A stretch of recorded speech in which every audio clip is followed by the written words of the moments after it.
Marie-Hélène Grard, vous êtes la présidente d'ATD Quart Monde, merci d'être avec nous. Alors vous êtes une présidente toute récente puisque c'est en juillet que vous avez été, je crois, nommée présidente ou élue présidente de ATD Quart Monde.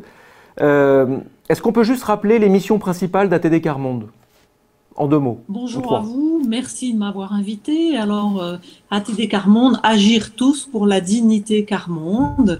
Nous sommes une ONG qui a 60 ans, qui lutte contre la grande pauvreté, mais qui lutte pour l'égale dignité de tous, pour n'oublier personne, partir des plus pauvres, je vais vous le redire pendant quelques minutes, partir des plus pauvres pour bâtir ensemble une société où l'égale dignité de tous est vraiment présente. Est-ce que la grille, puisque cette semaine, c'est une semaine anniversaire des ODD, mais c'est aussi une semaine pour éclairer ce qu'est cette trajectoire liée aux objectifs de développement durable, est-ce que cette grille de lecture, cette grille des ODD, vous sert, est utile dans vos travaux? Bien sûr, vous savez, notre combat depuis 60 ans, il est sur les droits.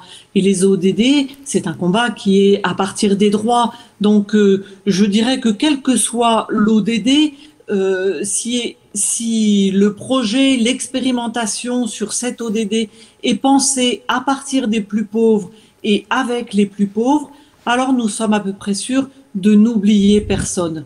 Parce que s'il y a bien un combat que nous avons mené au niveau international pour que ce soit reconnu et entendu de tous, c'est vraiment de n'oublier personne.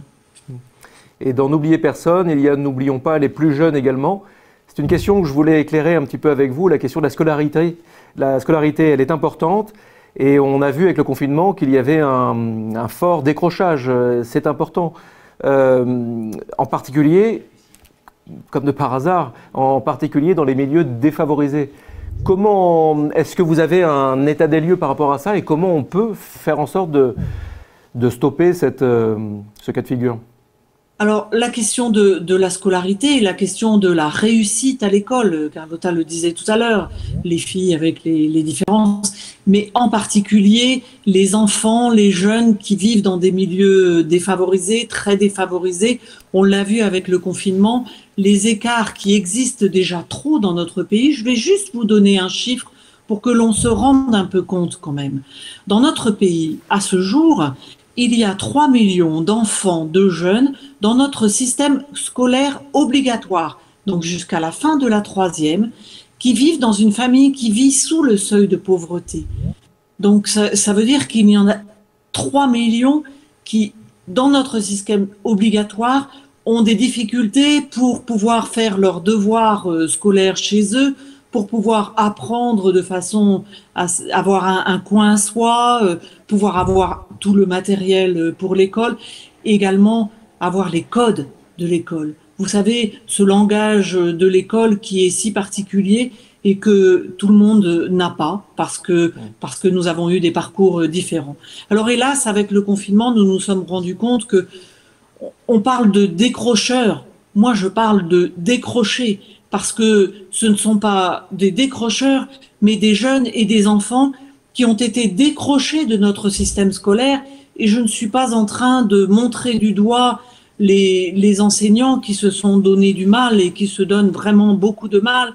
Mais il faudrait prendre davantage de temps dans notre système scolaire en France pour que les enseignants puissent se poser des questions sur les pédagogies qu'il faut employer pour que tous les enfants puissent réussir, pour que tous les jeunes puissent réussir. Partir de l'enfant, du jeune qui a le plus de mal dans la classe pour faire réussir tout le monde, c'est possible. J'aimerais, Marie-Hélène Grard, qu'on parle très rapidement d'une initiative Territoire zéro chômeur longue durée. C'est une expérimentation qu'ATD Quart Monde a impulsée.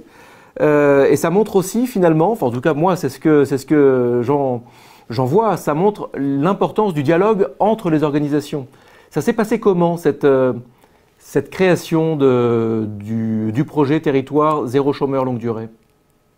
Territoire zéro chômeur de longue durée, l'idée de base est de dire que nul n'est inemployable. C'est-à-dire que ces plus pauvres que l'on montre du doigt, qui sont au chômage depuis trop longtemps, ils veulent un travail, ils veulent un emploi, comme tout un chacun.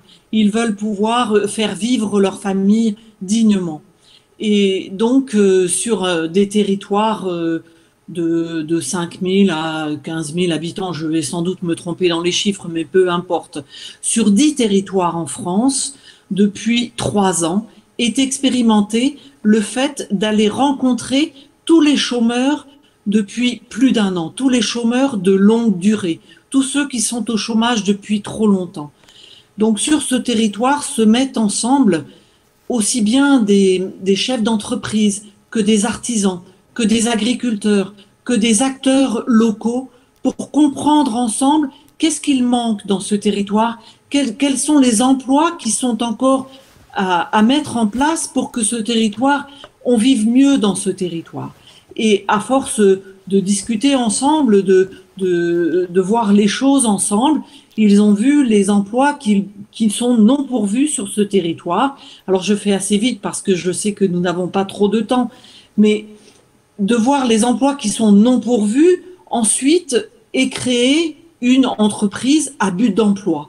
Une entreprise à but d'emploi qui ne va pas prendre les emplois, prendre les travaux que font les autres entreprises du territoire, mais qui va permettre de proposer aux personnes qui sont au chômage depuis trop longtemps de retrouver un emploi dans tel ou tel domaine. Parce que avec chaque personne qui a perdu son emploi depuis très longtemps, il y a un temps de dialogue assez long pour voir dans quel emploi, dans quels travaux ils vont pouvoir reprendre le chemin du travail, le chemin de l'emploi.